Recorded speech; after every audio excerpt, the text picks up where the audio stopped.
नमस्कार विनोद जी, बहुत-बहुत स्वागत है आपका। नमस्कार अंजू जी, बहुत धन्यवाद। सर, दिल्ली विधानसभा चुनाव में अब तो प्रचार जोरों पर है। आपको क्या लग रहा है, अरविंद केजरीवाल को सबसे ज्यादा डर बीजेपी से लग रहा है या कांग्रेस से? देखिए अरविंद केजरीवाल को कांग्रेस और बीजेपी दोनों से डर लग रहा है। दोनों से डर इसलिए लग रहा है कि बहुत सारी जगहों पर कांग्रेस का मजबूत होना जो है वो अरविंद केजरीवाल के लिए चिंता का मसला है। बीजेपी ऑलरेडी मजबूत है, मजबूत फाइट दे रही है। तो अगर इन परिस्थितियों में जहां पर हर चुनाव, पिछला 2 चुनाव कह लीजिए 15 का और 20 का, ये वन साइडेड चुनाव था। इस यहाँ न बीजेपी अपने उसका जो 34 से 38% वोट बैंक होता है वो लिया था। कांग्रेस 8-9% पर सीमित हो गई थी।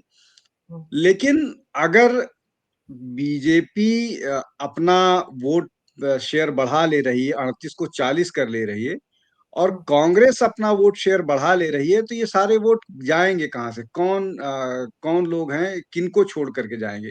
तो ये निश्चित तौर पर आम आदमी पार्टी के कुछ वोटर्स होंगे जो एंटी इनकम्बेंसी के नाम पर जाएंगे, और कुछ वो वोटर्स होंगे जो कांग्रेस को छोड़ करके आम आदमी पार्टी के पास चले चले गए थे। और जब भी ट्रायंगुलर कॉन्टेस्ट जैसी सिचुएशन होगी, निश्चित तौर पर आम आदमी पार्टी के लिए मुश्किल होगा। और बहुत सारी सीट्स पर तो अगर आप सामने सामान्य तौर पर देखिए, जैसे मैं 2 सीट का जिक्र कर देता हूँ। नई दिल्ली सीट, नई दिल्ली सीट पर ऐसे ही पार्टी की तो बात छोड़ दिए, अरविंद केजरीवाल के लिए मुश्किल आने वाली है, इसलिए कि वहां पर जो प्रवेश वर्मा है, मजबूत दावेदार है, मतलब ईमानदार के तौर पर, कंट्रोवर्सीज अपार्ट, मतलब वो उनके ऊपर कोई धब्बा नहीं है। हम्म, इक्वली सिचुएशन जो है संदीप दीक्षित की है। संदीप दीक्षित उनका अपना एक सेक्युलर चेहरा है ही, लेकिन वो बहुत ऑनेस्ट आदमी है, काम करने वाले हैं, आर्टिकुलेट हैं और एक्सेसिबल हैं। तो ये दो के दोनों नेता चैलेंज कर रहे हैं अरविंद केजरीवाल को। दूसरी तरफ आप जाइए, मुख्यमंत्री आतिशी जहां से लड़ रही हैं, वहां पर अ, कौन है? रमेश बिधूड़ी हैं। रमेश और बिधूड़ी। दूसरी तरफ वो लांबा है, अलका हल्का लांबा। लाभ। हम्म, जी। तो रमेश बिधूड़ी का अपना एक मतलब फिर वही कहूंगा, कंट्रोवर्सीज ए पार्ट, गुज्जर वोटर्स पर 100% उनको वोट मिलेगा, कहीं इधर उधर नहीं जाएगा। वो एक फैक्टर हो गया। प्लस बीजेपी का वोट उनके साथ है। अलका लांबा के कारण कांग्रेस वहां मजबूत हो गई है। तो जब जब कांग्रेस मजबूत हो जाएगी, बीजेपी मजबूत हो जाएगी, तो उसी 100% में से तो वोट बटेगा। तो ये किस दोनों के लिए संकट का स्थिति है। वैसे ही मैं आपको और 2 कॉन्स्टिट्यूएंसीज बता दे रहा हूँ बिना नाम लिए, इसलिए कि इस पे लंबा एनालिसिस करने की जरूरत है।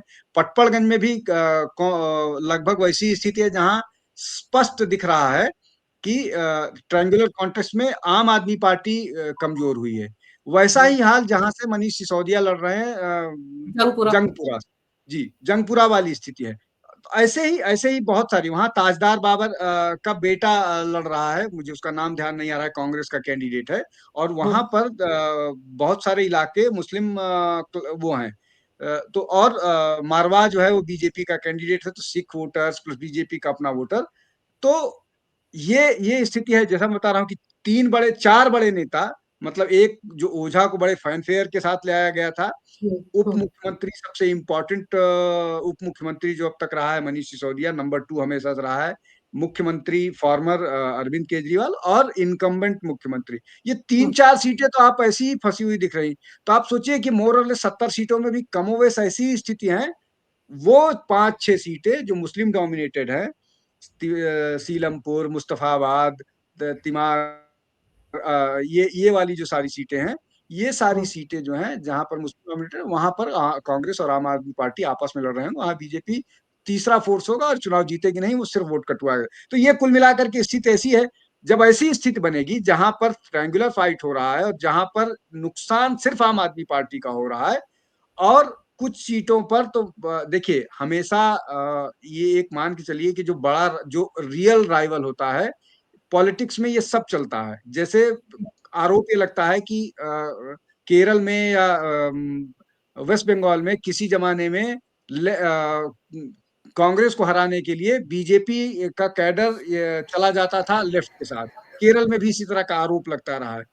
तो ये इस तरह के लोकल अरेंजमेंट्स होते हैं। अब जैसे जी, मैं ये कहूँ कि अरविंद केजरीवाल को हराने के लिए अगर कांग्रेस के लोगों को ये लगे कि नहीं, प्रवेश वर्मा को वोट दे करके अरविंद केजरीवाल को हराया जाना चाहिए, वो भी संभव है। और बीजेपी के वर्कर्स को ये लगे कि अगर हमारे वोट से अरविंद केजरीवाल हार रहा है और हमारा अपना कैंडिडेट हार रहा है, तो बीजेपी का कुछ कमिटेड वोटर जो अरविंद केजरीवाल से मुक्ति चाह रहा है, वो अगर हरा देता है, इसलिए कि अरविंद केजरीवाल को हराने के लिए सबसे ज्यादा एक्टिव सारे लोग इसलिए भी हैं कि उससे एक मैसेजिंग होगी। अरविंद जी। केजरीवाल हारने से ही मैसेजिंग होगी। तो ये इस तरह की सिचुएशंस हैं, इस तरह की सिचुएशंस है, और इसीलिए आम आदमी पार्टी डरा हुआ है, दिख रहा है पूरा का पूरा संगठन। जी। पर सर, जैसे कांग्रेस है, अगर हम 2020 की बात करें तो कांग्रेस इतनी दमखम के साथ मैदान में नहीं उतरी थी, बड़े अनमने ढंग से उतरी थी। इस बार अभी तक लग रहा है कि कांग्रेस पुरजोर तरीके से वापसी चाहती है, और उनका वोट बैंक जो कि अरविंद केजरीवाल उड़ा ले गए थे 2013 में, 15 में, 20 में, वो वापस चाहती है। आपको लगता है कि इस बार जो दिल्ली के मुस्लिम वोटर है, वो आम आदमी पार्टी को छोड़कर कांग्रेस की तरफ लौटेंगे? देखिए, इसको मंजू जी इससे समझिए। पहला ये कि कांग्रेस का वोटर कौन है।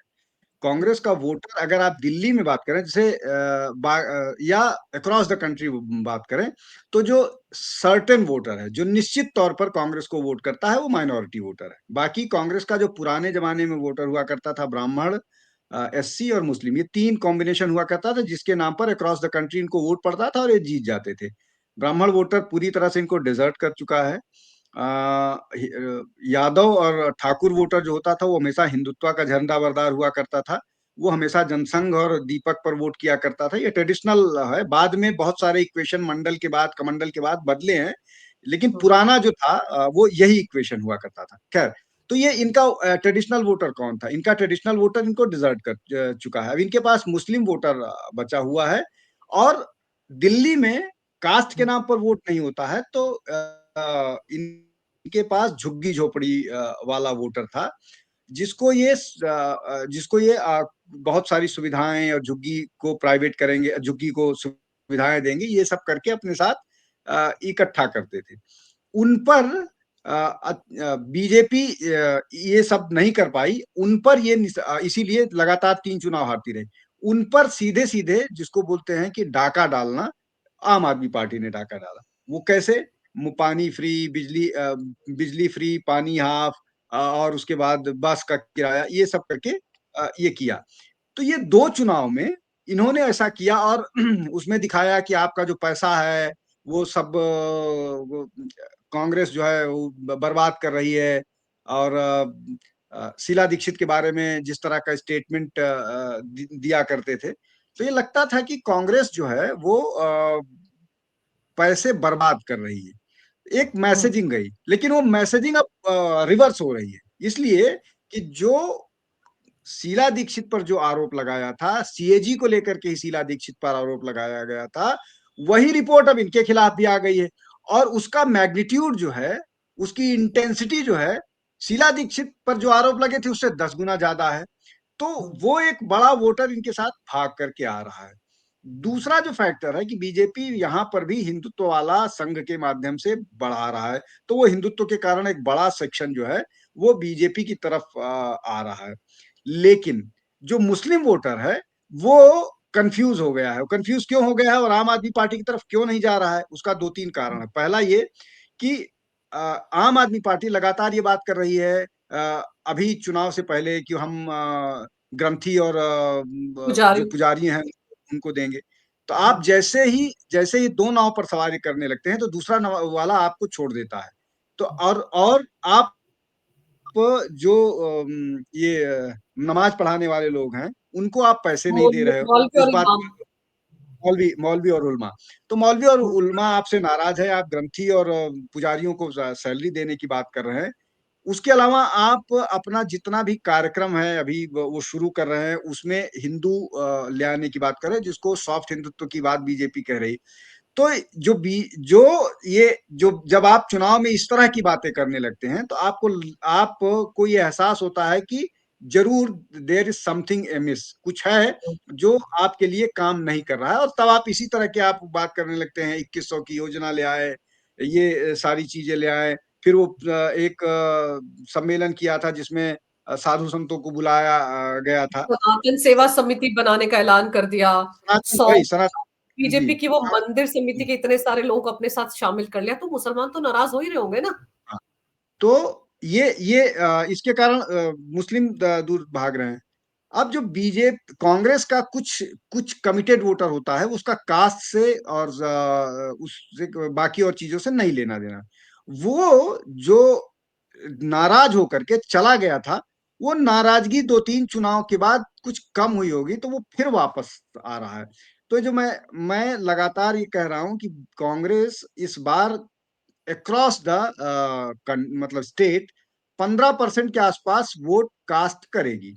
अब वो 15% जरूरी नहीं है कि सब में एवरेज, मतलब एवरेज है, ये सब में बराबर हो। तो कुछ सीटों में जैसे नई दिल्ली में या बाकी और सीटों में 25%, 30% भी वोट कर सकती है।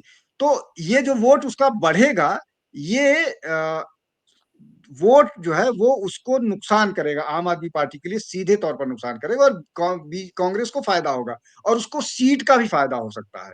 सीट 4-5 मान लीजिए आ जाए, या मेरा अपना एक्सपेक्टेशन है 5 से ज्यादा कांग्रेस को नहीं आ रहा है। लेकिन अगर 5 सीट भी कांग्रेस जीत रही है तो आम आदमी पार्टी के लिए मुश्किल का वो है। और जो आपका मूल प्रश्न था कि कांग्रेस को वोट मिलेंगे, वो इस बात से है कि अगर उसको वोट मिलेंगे तभी उसको 4 से 5 सीट आएगी, और ऑन एवरेज 15-16% वोट मिलेगा। और जब जब थर्ड फोर्स ने 15% वोट किया है, बीजेपी फायदे में रही है, एक केस को छोड़ करके।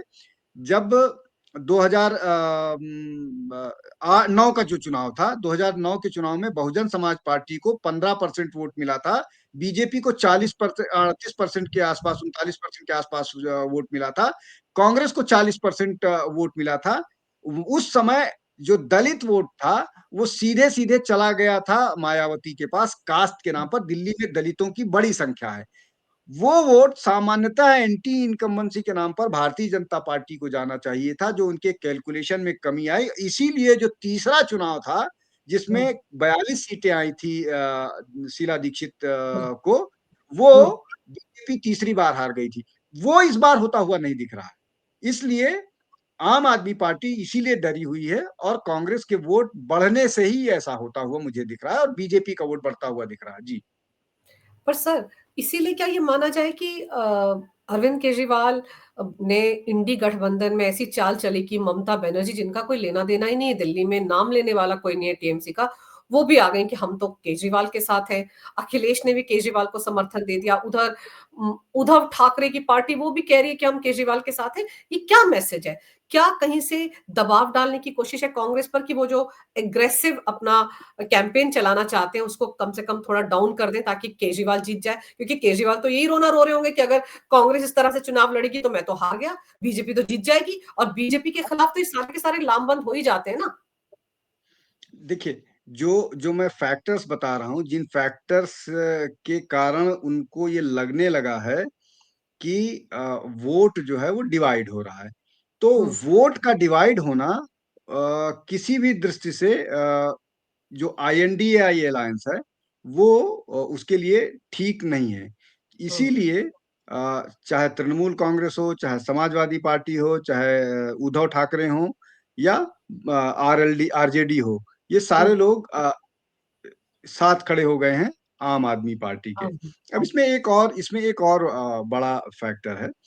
वो ये कि राहुल गांधी जो हैं, हम्म, राहुल गांधी जिस तरह से उनका अपना एक बाकी सारे गठबंधन को लेकर के चलने का नजरिया है, वो नजरिया किसी को नहीं पसंद आ रहा है। और वो लगातार जो गठबंधन की यूनिटी है और गठबंधन का जो एक्सपेंशन है, उस एक्सपेंशन को हार्म कर रहा है। तो ये बात सबको पता है, और इसलिए कोई भी आदमी कांग्रेस के साथ जाने के लिए नहीं तैयार है। सबकी, जितने भी लोग हैं, मतलब उसमें आप उद्धव ठाकरे को छोड़ दीजिए, तो सबको बाद में कहीं न कहीं से कुछ न कुछ सीटें कांग्रेस को अगर अलायंस बनता है तो कंसीड करना पड़ेगा। हालाँकि ममता बनर्जी तो पहले ही मना कर देती हैं कि हमको अलायंस में नहीं जाना है। हम्म, वैसा ही हाल समाजवादी पार्टी का है, उनका अलायंस कांग्रेस के साथ है।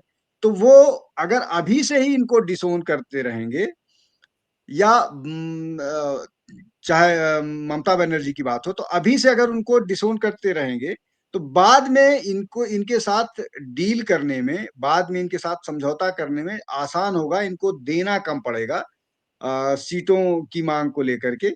एक तो हम्म, ये फैक्टर हो गया, ये जो बड़ा अलायंस है। दूसरा दूसरा जो फैक्टर ये है कि सबको मुस्लिम वोट चाहिए। ये जितने लोग हैं सारे लोग, उद्धव ठाकरे को छोड़ दीजिए, उद्धव ठाकरे के तो अपने 9 लोगों का पता नहीं इनके साथ रहेंगे कि नहीं रहेंगे। बाकी सबको मुस्लिम वोट चाहिए। अगर हम्म, मुस्लिम वोटर्स के मन में ये बात बन गया कि नहीं, हमारे लिए सिर्फ कांग्रेस ही है ऐसा राजनीतिक दल जो हमारे लिए काम करेगी, तो उसका इम्पैक्ट स्टेट्स में भी हो सकता है और वो कांग्रेस के रिवाइवल का कारण हो सकता है, रिवाइवल का एक बड़ा फैक्टर हो सकता है स्टेट्स में। चाहे वो उत्तर प्रदेश में हो, चाहे वो महाराष्ट्र में हो, चाहे वो वेस्ट बंगाल में हो, चाहे वो बिहार में हो। तो हम्म, कोई भी रीजनल पार्टी किसी भी तरह से कांग्रेस को मजबूत नहीं होने देना चाहेगी। बिल्कुल ये उनका इनका उनका दूसरा बड़ा वो है जिसके कारण वो इनके साथ खड़े खड़े हैं। हो गए। जी। और जो तीसरा फैक्टर ये है कि जब अरविंद केजरीवाल का कम्युनिकेशन हम्म, बाकी लोगों के कंपैरिजन में बेहतर है, मतलब कांग्रेस के नेताओं का अपना एक एरोगेंस है वहां पर। जिस तरह से राहुल बिहेव करते हैं या बाकी गांधी परिवार का वो है, उस दृष्टि से अगर ये देखा जाए तो ये बढ़िया कोऑर्डिनेट कर पाते हैं। और इसीलिए आप देखिए कि 99 पार्टी वाली लोकसभा वाली पार्टी को अरविंद केजरीवाल की 3 लोकसभा वाली पार्टी ने अलूफ कर दिया। तो वो हम्म, बेटर स्ट्रेटजिस्ट हैं। कांग्रेस स्ट्रेटजी में बुरी तरह से मार खाती है। तो कोई भी राजनीतिक समझदार व्यक्ति वो हमेशा ऐसे स्ट्रेटजिस्ट के साथ रहना चाहेगा जो कंट्रीब्यूट पॉजिटिव करे, ना कि राहुल गांधी जैसे उसके साथ जो नुकसान करे लगातार। जी। बिल्कुल।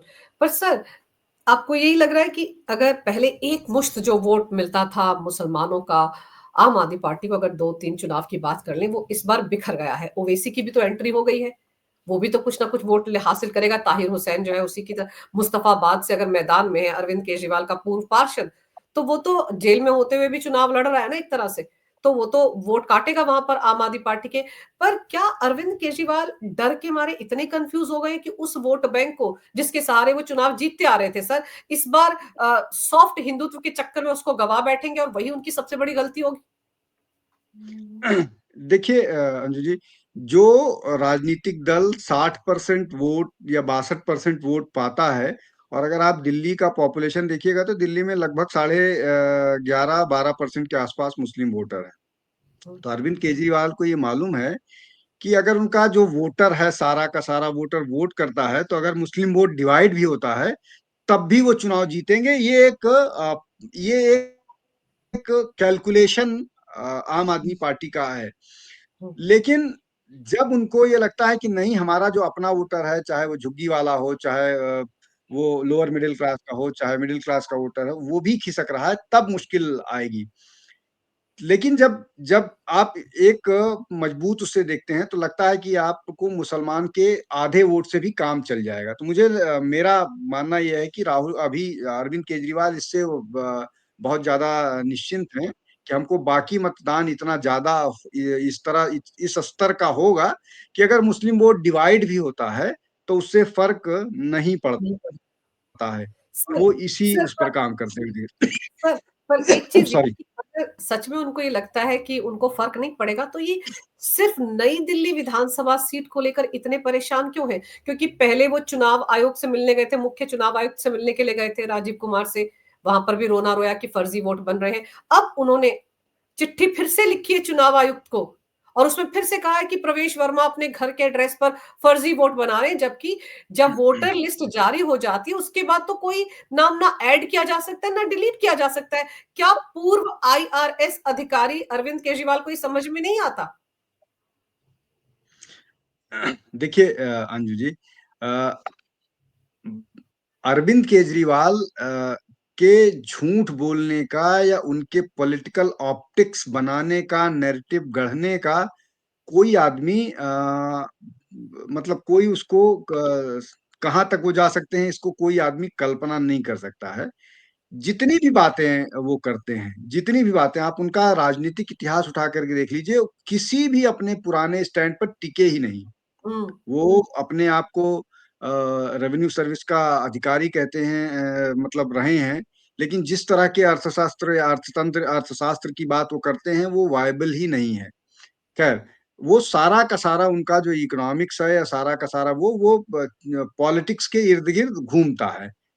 लेकिन ये जो बात कह रहे हैं कि हमको वोटर्स एक जगह पर ये तो वही रिपीट कर रहे हैं जो एलिगेशन बीजेपी उन पर लगाती रही है। बीजेपी ने बताया कि एक एड्रेस पर 46 लोग हैं, हम्म। घर पर उसमें रहने वाले कुल 4 लोग हैं, बाकी 46 लोग मुस्लिम मतदाता हैं और सारे फर्जी हैं।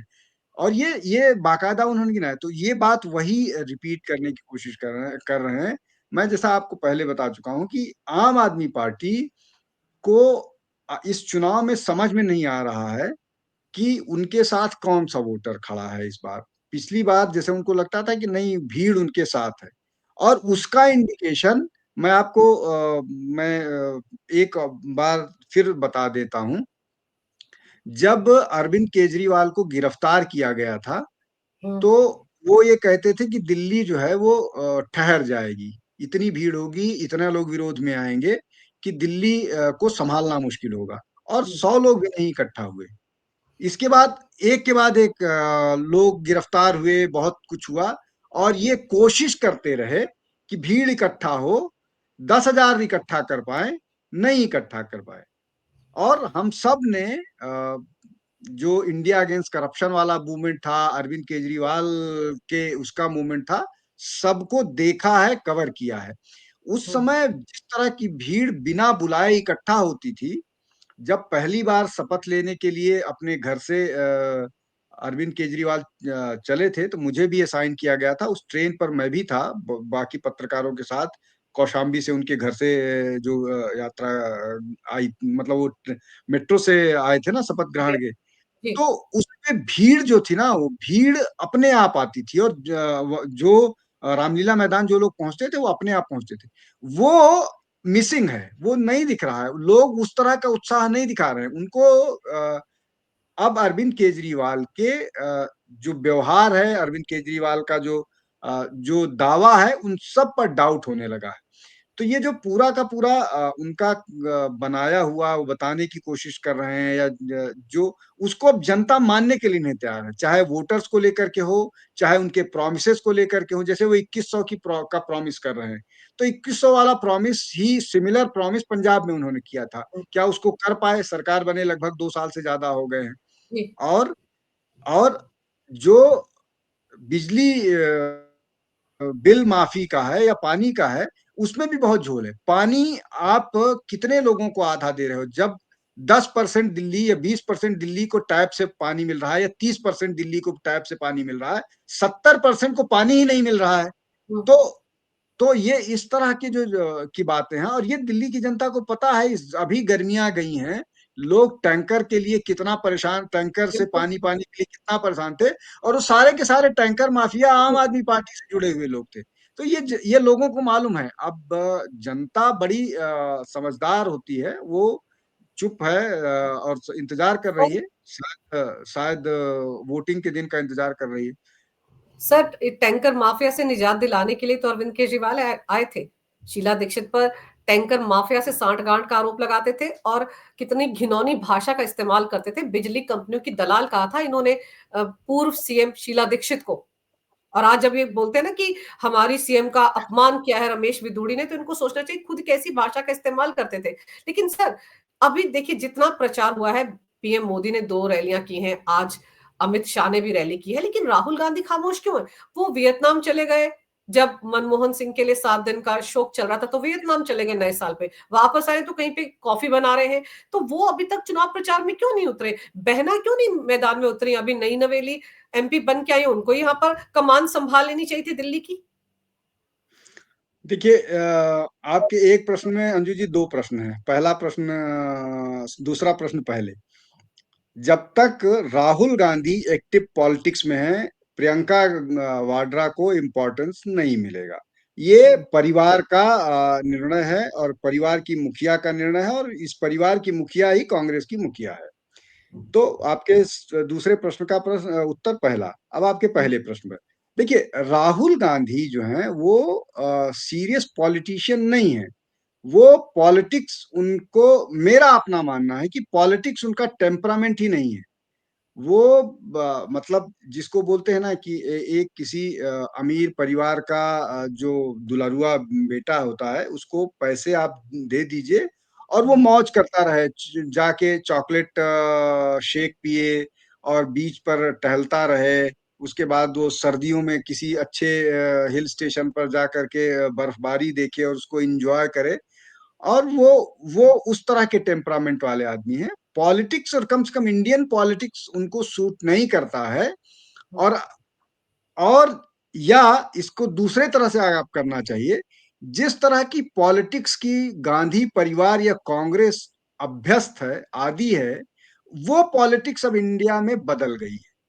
बिल्कुल। इसलिए इसलिए कि अब आपके पास एक ऐसा राजनीतिक दल और उस राजनीतिक दल के ऐसे नेता हैं जो 24 घंटे 365 दिन राजनीति करते हैं, और किसी भी कॉन्स्टिट्यूएंसी के छोटे नेता से लेकर के बड़े नेता पर एक एक चीज का जायजा रखते हैं।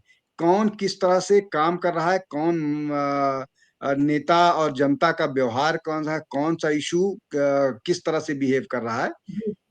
दूसरी तरफ राहुल गांधी इस भरोसे में हैं कि अभी भी नेहरू के नाम पर, इंदिरा नेहरू गांधी के नाम पर, या राजीव गांधी के नाम पर उनको वोट मिलता जाएगा। वो गांधी परिवार से आते हैं, तो लोग उनके साथ खड़े हो जाएंगे, और वो सेलेक्टिवली लोगों को टारगेट करते जाएंगे, और कुछ ऐसे लोगों को जिनके प्रति एक बड़े वर्ग का सम्मान है, उसको अब्यूज करते जाएंगे।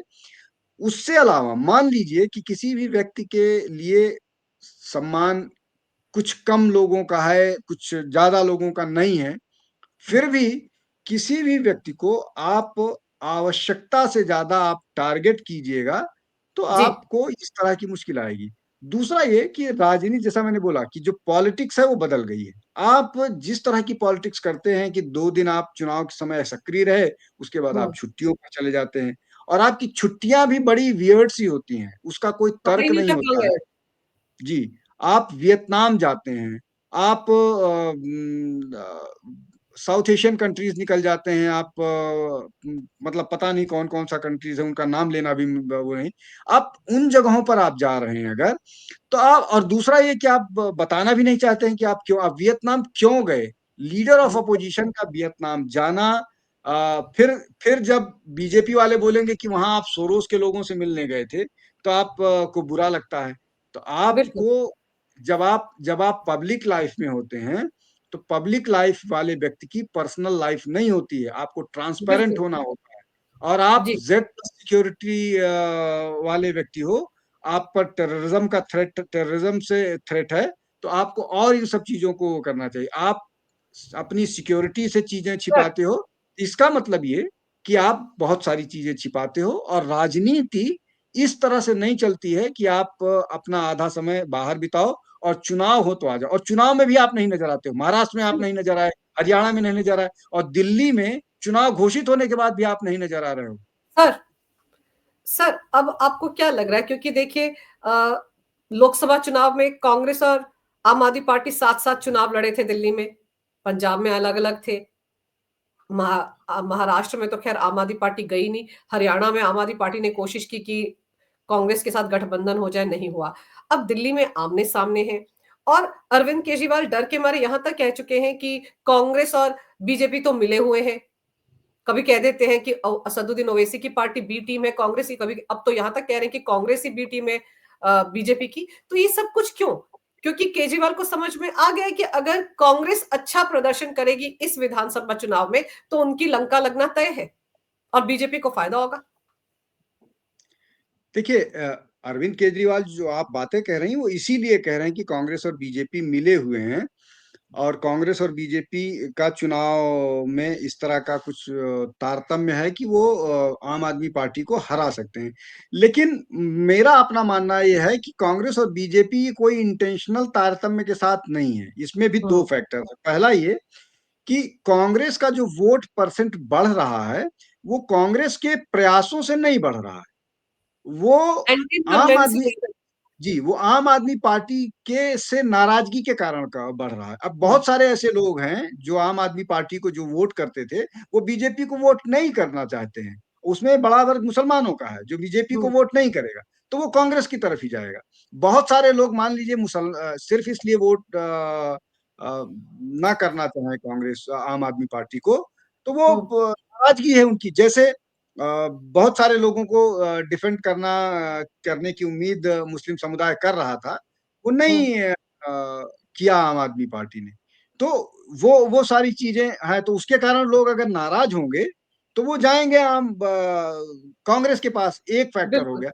दूसरा दूसरा जो बड़ा फैक्टर ये है कि आम जो कांग्रेस का वोट बढ़ रहा है मुसलमानों के अलावा, मुसलमानों से इतर, वो वो भी कांग्रेस के जो लीडर ऑफ अपोजिशन है उनके प्रयासों से नहीं बढ़ रहा है।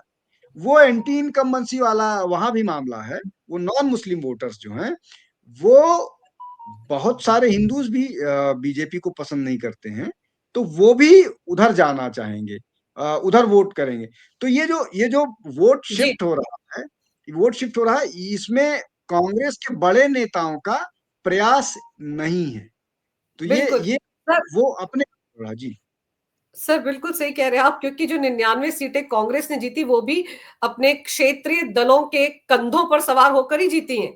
वहां पर भी कांग्रेस का अपना कोई योगदान खास नहीं था, सिर्फ जो क्षेत्रीय पार्टियां थी उन्हीं का योगदान था, जिसके चलते पीएम मोदी ने भी कहा था कि पैरासाइट बन चुकी है कांग्रेस पार्टी, सिर्फ अपने जो गठबंधन के दोस्त हैं उनके कंधों पर सवार होकर ही चुनाव जीतती है। तो लग रहा है कि इस बार भी ऐसा ही होने जा रहा है, कम से कम दिल्ली में भी। और अगर कांग्रेस पार्टी को कुछ फायदा होता है, उनका खोया हुआ वोट बैंक उनके पास आता है सर, तो फिर केजरीवाल के लिए चिंता की बात है। इसीलिए वो चुनाव आयोग को चिट्ठियां भी लिख रहे हैं, मुख्य चुनाव आयुक्त से मिल भी रहे हैं और बार बार नई दिल्ली विधानसभा सीट का ही रोना रो रहे हैं। बाकी 69 सीटों का उनको ख्याल नहीं है, क्योंकि इस बार उनके लिए पेंच यहीं पर फंस गया है और इसीलिए डरे भागे फिर रहे हैं। सर आपने समय निकाला, विस्तार से इस विषय पर तमाम जानकारी मेरे दर्शकों को दी, आपका बहुत बहुत धन्यवाद। नमस्कार। भारत माता की जय हो। वंदे मातरम और जय श्री राम।